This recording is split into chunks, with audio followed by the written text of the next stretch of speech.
आज हम पढ़ेंगे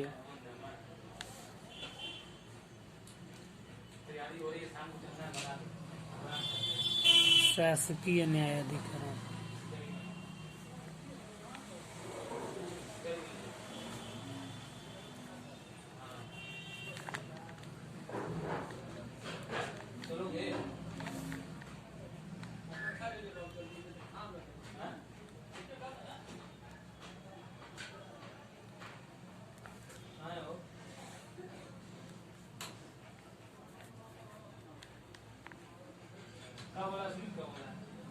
बीए थर्ड ईयर के स्टूडेंट्स का स्वागत है शासकीय न्यायाधिकरण के टॉपिक में।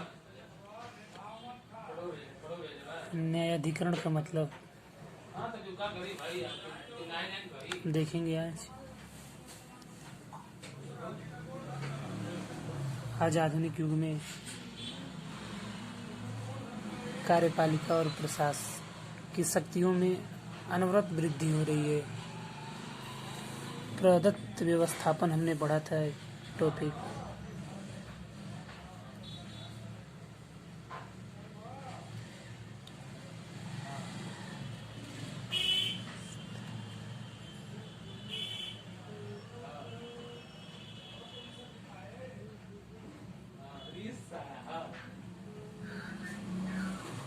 प्रदत्त व्यवस्थापन अथवा जिसे हम प्रदत्त विधि भी कहते हैं।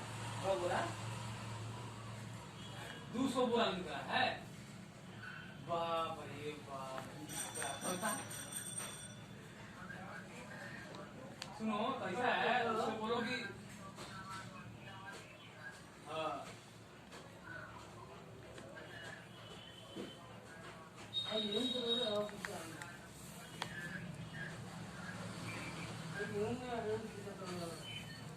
प्रदत्त व्यवस्थापन का अर्थ यह है कि जहाँ प्रशासन के हाथों में विधि निर्माण की शक्ति आ गई, वहाँ प्रशासकीय निर्णय की पद्धति के कारण न्यायिक निर्णय के अधिकार को भी प्रशासन अपने हाथों में ले लिया है। आज न्यायाधिकरणों की संख्या दिन प्रतिदिन बढ़ती जा रही है, जो प्रशासन के न्यायिक मामलों में फैसला देता है।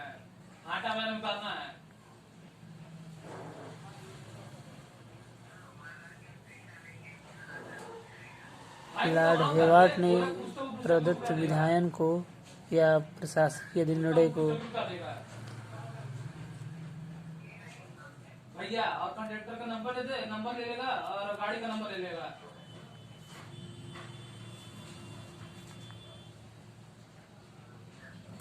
चढ़ा दे और ये आम होकर के आम भी 5-10 किलो ले, 10 किलो आम।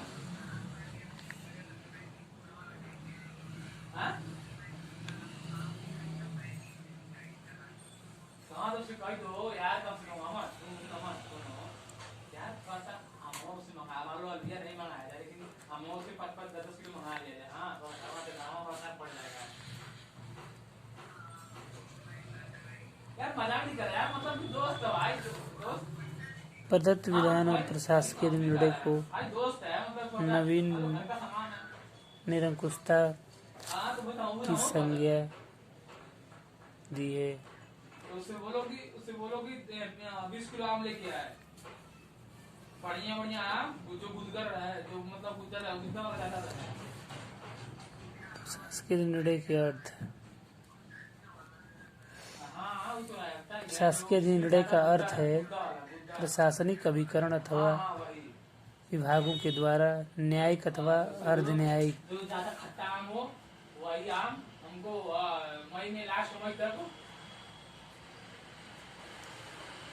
अर्ध न्यायिक प्रकृति के निर्णय न्यायालय के समान प्रशासनिक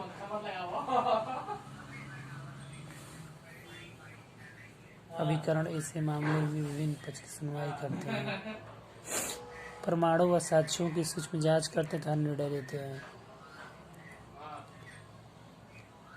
आज आधुनिक युग में सभी देशों में निर्माण की अधिकारों में वृद्धि हुई। प्रशासन द्वारा बनाए गए इन नियमों और उपनियमों का पालन कराना भी प्रशासन का ही उत्तरदायित्व है। प्रशासन इन नियमों का पालन कराने के लिए विभिन्न प्रकार के न्यायाधिकरण, अभिकरण तथा बोर्ड बनाता है। इसमें विभिन्न प्रकार के न्यायाधिकरण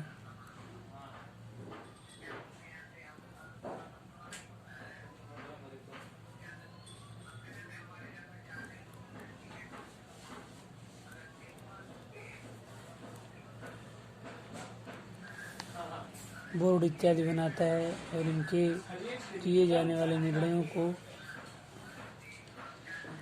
हम अधिनिर्णय कहते हैं।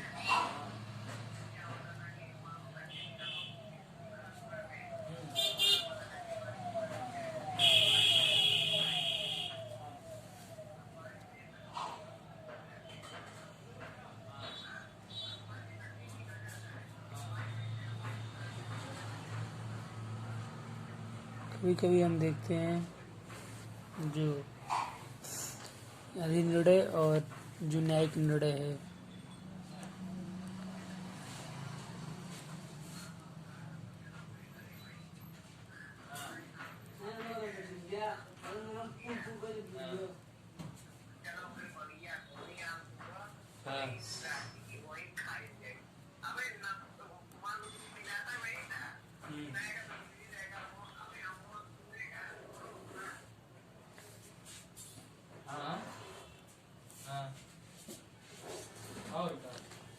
ये भी देखना है प्रशासकीय अधिनिर्णय तथा न्यायिक निर्णय में क्या अंतर, दोनों में डिफरेंस क्या है। प्रशासकीय अधिनिर्णय का उद्देश्य, जो प्रशासकीय अधिनिर्णय है,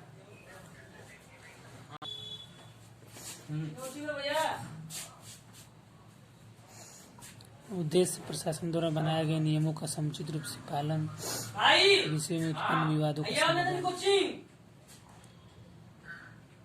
इस दृष्टि से इनका कार्य न्यायालय में बहुत कुछ मिलता जुलता है, फिर भी प्रशासनिक अभिकरणों का कार्य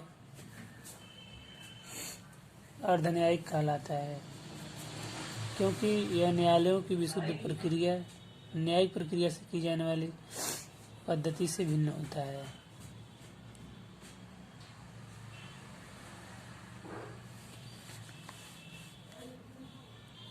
इसमें पहला पॉइंट अगर देखें तो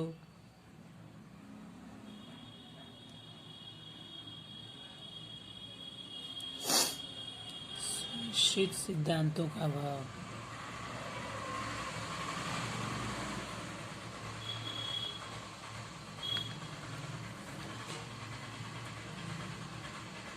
दूसरा पॉइंट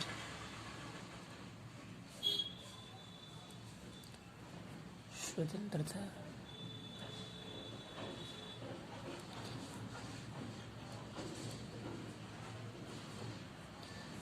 तीसरा पॉइंट है निष्पक्षता।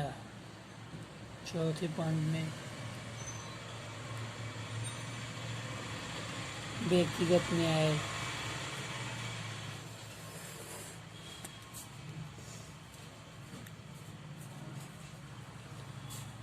पांचवा पॉइंट है द्विपक्षीयता।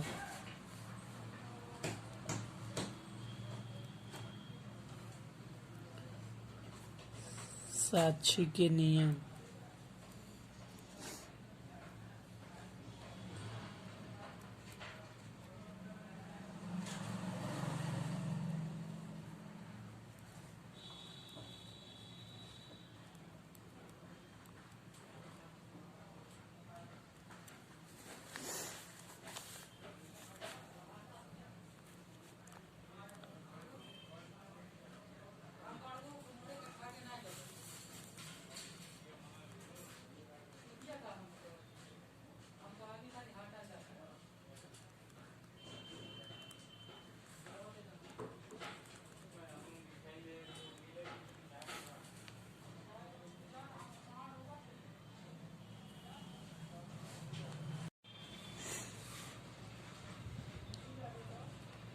विभिन्न देशों में प्रशासकीय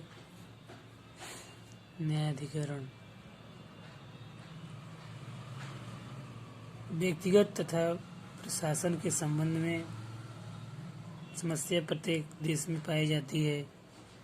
किसी न किसी प्रकार के प्रशासकीय न्यायालय सभी देश में पाए जाते हैं। विभिन्न देशों में प्रशासकीय न्यायाधिकरण एक जैसे नहीं होते हैं, क्योंकि विभिन्न देशों की राजनीतिक संस्थाएं तथा जीवन प्रणाली के अंग आपस में भिन्न होते हैं। जैसे कि फ्रांस में दो प्रकार के न्यायालय हैं। एक साधारण न्यायालय है,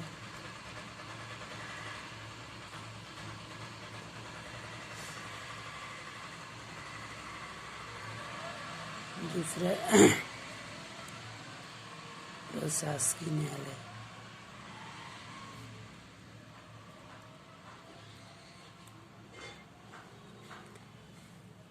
ये न्यायालय साधारण न्यायालय जो नागरिकों के झगड़ों का निपटारा करते हैं। दूसरे जो प्रशासकीय कानूनों को लागू करते हैं प्रशासकीय न्यायालय होते हैं।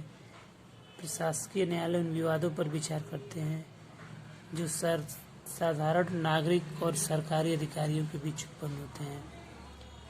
1790 में प्रशासकीय अधिकारियों को साधारण न्यायालय के दबाव से बचने के लिए ऐसा किया गया है, और इसमें भी दो स्तर होते हैं। एक प्रादेशिक परिषद और राज्य परिषद।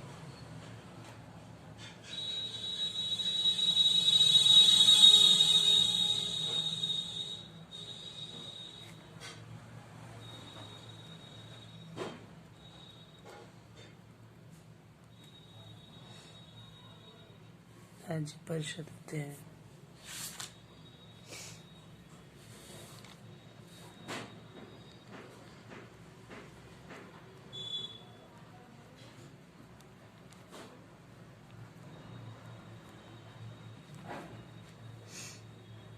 इंग्लैंड में भी प्रशासकीय न्यायालय हैं, और वर्तमान में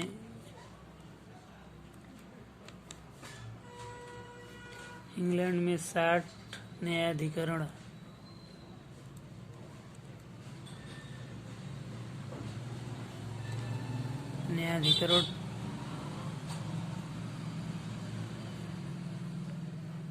कार्यरत हैं। जैसे कि एग्जाम्पल में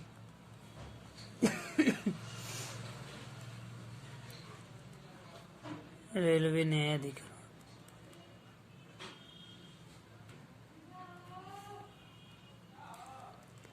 परिवहन न्यायाधिकरण,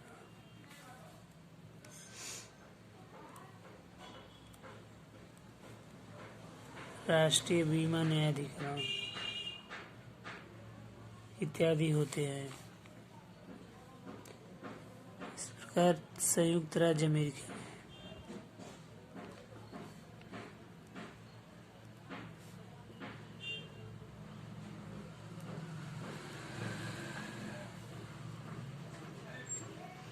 इसमें 4 प्रकार के प्रशासकीय न्यायालय होते हैं।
अमेरिकी प्रशासन बैठो और आरोप लगाया था कि न्यायाधीशों के कामों को अपने हाथ में लेते चले जा रहे हैं।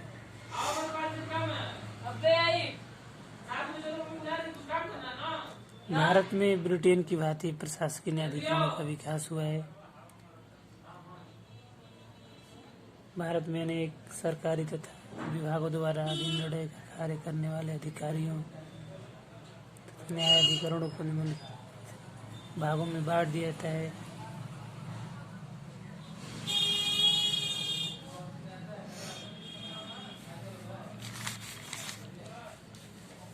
अमेरिका के प्रशासनिक न्यायालयों और नियामकों अभिकरणों की एक बड़ी आलोचना यह भी कि इनकी कार्यवाही पूर्ण रूप से गुप्त रखी जाती है।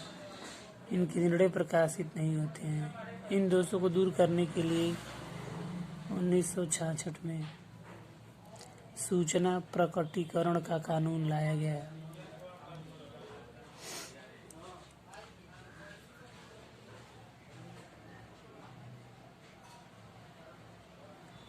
भारत में भी इन ट्रिब्यूनलों की संख्या लगभग 3000 से ऊपर हो गई है, जो पूरे देश में काम कर रहे हैं।